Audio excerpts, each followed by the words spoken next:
I watched India Donaldson's feature debut, Good One, all the way back at Sundance in January, and it has continued to stay with me until today. I can remember filing through all the virtual options at the fest earlier this year, and the one still image provided for Good One immediately grabbed my attention. I didn't recognize the filmmaker attached, nor its lead actor, but that didn't matter, because all I needed to get immediately intrigued was that one image of a young girl peeking through branches at God knows what or who. Good One is a faint little film that has only grown in my estimation since that first viewing, where I've now been given the proper time to let it stew, to let its slow rhythms and expert restraint take root. I'd have to say it's one of the best debut features you're going to see all year, up there with Annie Baker's Janet Planet, both films from first-time feature directors that leave you awestruck by how remarkably assured they are. The film traces Sam, a 17-year-old girl soon beginning college, getting ready to embark on a camping trip with her divorced father, Chris, who was going through a mid to late life crisis. He is now the father of a newborn with a new girlfriend who is much younger than him. This nature excursion isn't entirely a father-daughter getaway though, as they are joined by Chris's washed-up actor-turned-salesman friend Matt, a fellow divorcee whose own teenage son was supposed to join but bowed out at the last minute. This is the bare, simple foundation for Good One, a film that is more about hanging out,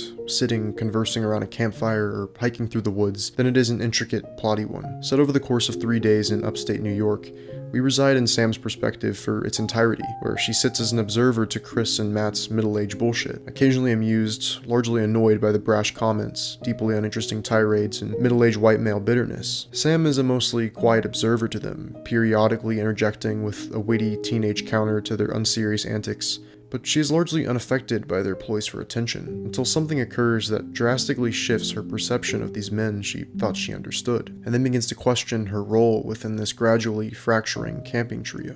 Good One is a film that subtly accumulates and lets its dynamics subtly shift throughout its brief 90-minute runtime. The first 2 acts are light and cozy, but with an undercurrent of something destabilizing almost always festering beneath the surface. Then you watch, in almost real time, the film's true intentions slowly rise to the surface when one single event occurs that then casts every incident that came before it in a new light, where the quips and niceties of a quaint father-daughter excursion now carrying something entirely different than what you initially believed. It is a slow build-up to that moment, and its position in the narrative timeline isn't where it would traditionally be, but that makes it all the more bruising, as when you reach that moment, you've spent a lot of time with these characters and maybe sculpted your own ideas about them, until that's all ruptured at nearly the very end. But this drama is all enriched by Donaldson's attention to behavioral nuances. She is so attuned to the smallest of reactions and expressions of her characters, and has a fascination for the things we refrain from telling one another more so than what is actually told. It's these things that turn what very easily could have been a so-called slight film into something intimate in scope, but dense with detail. The film has a lot of cinematic touchstones that could be very easily recognizable to many. For one, it bears some resemblance to many New York mumblecore films, particularly the work of Noah Baumbach, and how he creates these bantering films largely centering around adrift middle-aged men. Much of the conversations between Matt and Chris in this film feel pulled from that particular Baumbach brand of comedy, but at a more low-key register, one that marries familial or societal tensions with very carefully calibrated humor. But the overwhelming influence at play here is bar none the work of Kelly Reichardt. There's the male bonding in nature akin to my personal favorite work of hers, Old Joy, to the really detailed portrait of a woman traversing a landscape in Meek's Cutoff. Donaldson pulls a lot from Reichardt's quiet work that can so elegantly capture the feeling of occupying a particular space or milieu,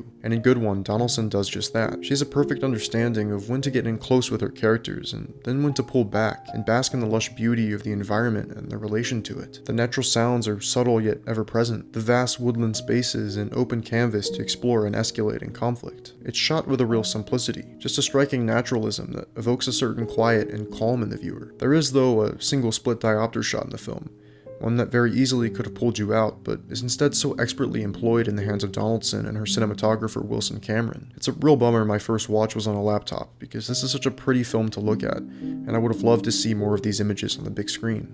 Lily Collias as Sam is a tremendous find, playing the foil to these rambling, egotistic men so well. Collias is captured in many close-ups here, her face our guide through this long walk in the woods. Without seemingly doing anything, she manages to make the smallest of developments feel so towering.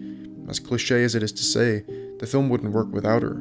you simply cannot take your eyes off of her. If she's in a household name after this one, there's something seriously wrong going on. The wildly underrated James LeGros delivers work among his finest performances, as a dad who deludes himself into thinking his selfish decisions benefit his daughter. And Danny McCarthy nails the brash, doofus father that, with every swig of alcohol, turns a little bit stranger. I'd say Good One is like a short story in film form. A sparse narrative you can sink into during one brief, easy setting.